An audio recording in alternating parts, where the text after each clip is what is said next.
You are traveling internationally for the first time, then this video is going to be very very special for you. कोई नहीं रोया मेरे लिए। AP Dhillon की documentary देखते देखते -10 की जैकेट मैंने अपने ऊपर डाली। Hi guys, welcome back to my YouTube channel. So this video is very very special because in this video I am no more in India. I am in Toronto, Canada.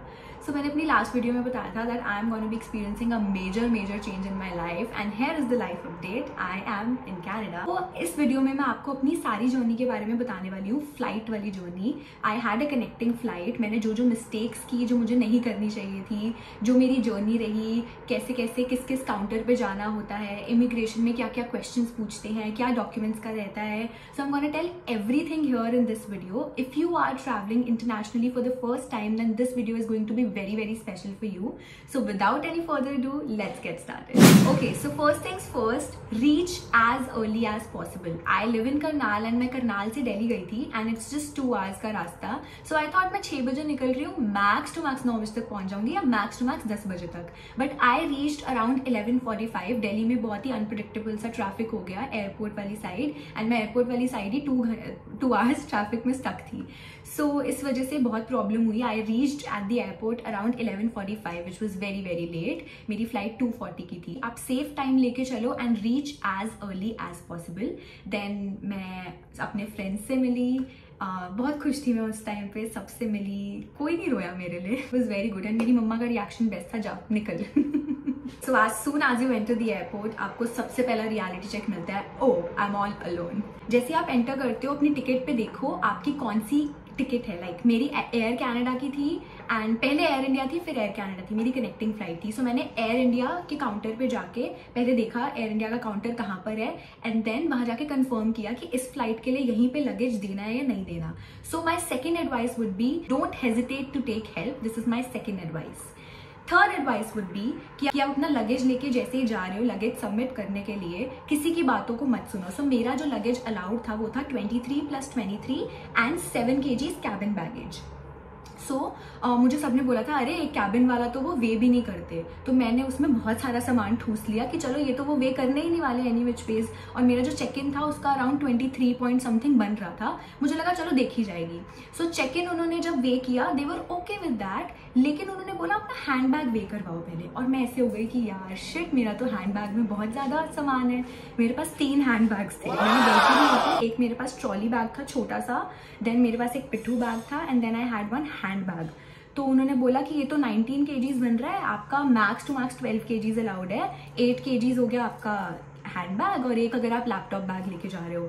तो वहां पर मैंने जो अदला बदली करी, चेक इन बैग में सामान डाला, कुछ बहुत प्रॉब्लम हुई. -10 की जैकेट मैंने अपने ऊपर डाली, कोट अपने ऊपर डाला, मुंह मेरा लाल हो गया, पसीना टपक रहा है. सो ये बहुत कॉमन सिचुएशन है, ये सिर्फ मेरे साथ नहीं हुई, बहुत लोगों के साथ होती है. कुछ लोग 4 जीन्स अपने ऊपर पहन लेते हैं.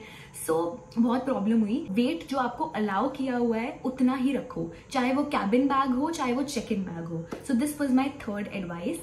फोर्थ एडवाइस वुड बी इनके सामने बेचारे बन जाओ. अब मेरा ओवरवेट तो हो ही रहा था और मुझे पैसे देने में कोई इंटरेस्ट नहीं था. तो मैंने क्या किया, अपना एक बैग में से सारा सामान निकाल के वो बैग मैंने अपनी मम्मा को दे दिया, बाहर पकड़ाई. और जब मैं वापस आई तो द पर्सन सेड कि आप पैसे दो. मैंने बोला I can't pay you because मेरा तो सही है, हो गया. तो she was like you have to pay. तो मैंने उनको यही चीज बताई कि मैं पहली बार ट्रैवल कर रही हूँ, इनके सामने बेचारे जितने बनोगे ना उतना सही है. तो मैंने जैसे भी करके बेचारे बन के कि oh please I am travelling for the first time, please please please allow कर दो. तो उन्होंने कर दिया क्योंकि he was also getting late for the dinner. So ऐसे ऐसे ये ट्रिक्स आपको अपनानी पड़ेंगी. वो ट्रिक्स अपनाने के बाद उसने फाइनली मुझसे कोई पैसे नहीं लिए और मेरा चेक इन बैग दे दिया एंड मुझे मेरा बोर्डिंग पास दे दिया. सो जैसे ही आप अपना बैगेज दे देते हो उनको, चेक इन बैग दे देते हो, उसके बाद आप अपना कैबिन बैग लेके जाते हो इमिग्रेशन की लाइन में. अब इमिग्रेशन में वो आपको ट्रिक करने की बहुत कोशिश करेंगे. लोगों को लगता है इमिग्रेशन इज वेरी डिफिकल्ट, वो क्वेश्चंस पूछेंगे, जबकि ऐसा नहीं है. वो आपको कंफर्टेबल फील करवाने की कोशिश करते हैं. At least this is what happened with me.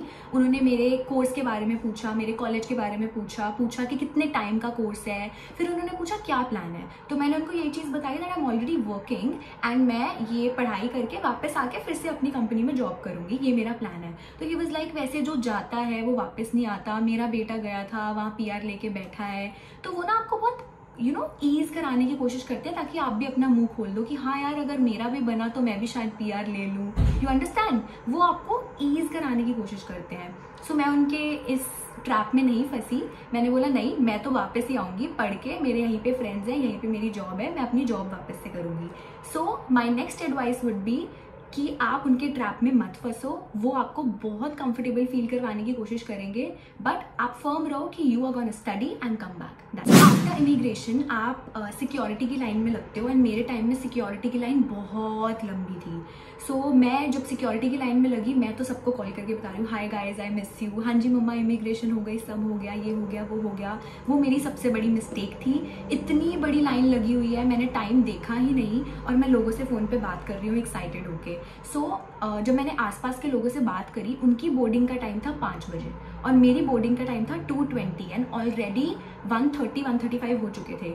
सो ऐसी सिचुएशन में अगर आप बाई चांस लेट हो भी रहे हो तो आप उन सबको बोल सकते हो, हाय मेरा बोर्डिंग टाइम है, मुझे जाने दो, मुझे जाने दो, and people are very helpful, तो वो आपको जाने देंगे। तो एंड में मुझे किसी से डार्ट जी ने ये चीज़ बोली कि आप प्लीज़ ऐसा करो और फटाफट निकल जाओ। तो मैं फटाफट निकली। आई थिंक 1:45 हो चुके थे तब तक। मैंने अपनी सिक्योरिटी चेक इन किया एंड फाइनली भागते भागते मैं अपने गेट पे पहुंच गई। मेरा गेट नंबर 7 ही था।